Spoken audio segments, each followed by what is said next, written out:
চুলকানি নিয়ে আমি এত ভিডিও কেন তৈরি করি? আপনারা অনেকেই জানেন যে আমার ছোট্ট একটা বাচ্চা আছে। খুব দুঃখজনক একটা ঘটনা হচ্ছে, আমি আমার বাচ্চাটাকে আমার ফ্যামিলি মেম্বার্সদের বাইরে কারো কোলেই তেমন দিতে পারি না। এই জন্য অনেকেই আমাকে ব্লেম করে, আমার আগে ছোট অনেক কথাও বলে, সেগুলো আমি সহ্য করি। কিন্তু বাচ্চাটাকে কোলে দিতে পারি না। কেন দিতে পারি না? আমার চেম্বারে বা হসপিটালে আমি যত রোগী দেখি, যে কোনো রোগ নিয়ে তারা আমার কাছে আসুক না কেন, খেয়াল করলেই দেখা যায় যে তাদের গায়ে চুলকানি আছে। তারা হয়তো অন্য কোনো অসুখের চিকিৎসা নিতে এসেছেন। দেখা যায় তাদের হাতে বিভিন্ন স্পট, বা যদি জিজ্ঞাসাও করি যে গায়ে চুলকানি আছে, বলে যে হ্যাঁ চুলকানি তো আছে। তারা এমনভাবে বলে যে এটা যে কোনো রোগ তারা জানেই না, এটাকে খুব স্বাভাবিকভাবে নিয়েছে। খেয়াল করলে দেখা যায় যে ম্যাক্সিমাম মানুষ চুলকানি রোগে আক্রান্ত, এবং এই রোগটা উচ্চমাত্রায় ছোঁয়াচে। খুব ক্লোজ কন্ট্যাক্টে যদি কেউ আসে, কয়েক মিনিটের মধ্যেই কিন্তু একজনের থেকে আরেকজনের ছড়িয়ে পড়ে।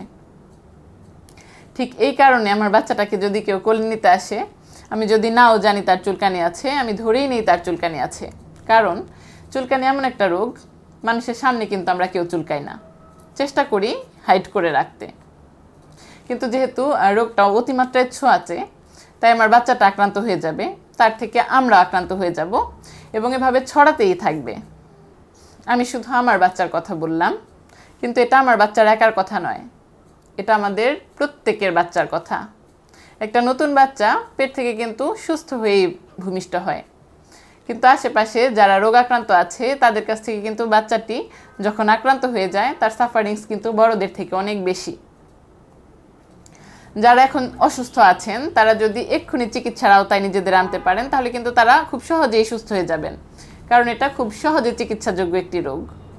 কিন্তু একটু সচেতনতার অভাবে যদি সবাই সুস্থ একসঙ্গে না হতে পারি, কারো শরীরে যদি রোগটা থেকে যায়, তার থেকে কিন্তু আবার ছড়াতে থাকবে।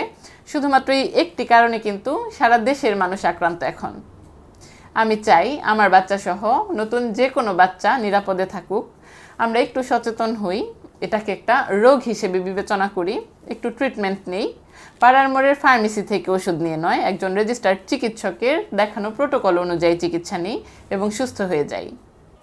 এখন অনেকের মনে এই প্রশ্ন জাগবে যে আমি এত কথা বলছি, কিন্তু স্ক্যাবিসের ঔষধগুলোর নাম কেন সরাসরি বলে দিচ্ছি না? তার কারণ হচ্ছে, স্ক্যাবিস এমন একটি রোগ যে এটি শুধুমাত্র ঔষধের মাধ্যমে আপনি কখনোই সুস্থ করতে পারবেন না। ঔষধের সাথে অবশ্যই অনেক স্ট্রিক্টলি কিছু নিয়ম মানতে হয় এই রোগ থেকে মুক্তি পাওয়ার জন্য, যেগুলো আপনি একটা ভিডিওর মাধ্যমে কখনোই আত্মস্থ করতে পারবেন না। আরও একটি কারণে আমি ঔষধের নাম সরাসরি বলতে চাই না, তা হচ্ছে চুলকানি কিন্তু শুধুমাত্র একটি কারণেই শরীরে হয় না, অনেকগুলো রোগের উপসর্গ হিসেবে কিন্তু চুলকানি হতে পারে।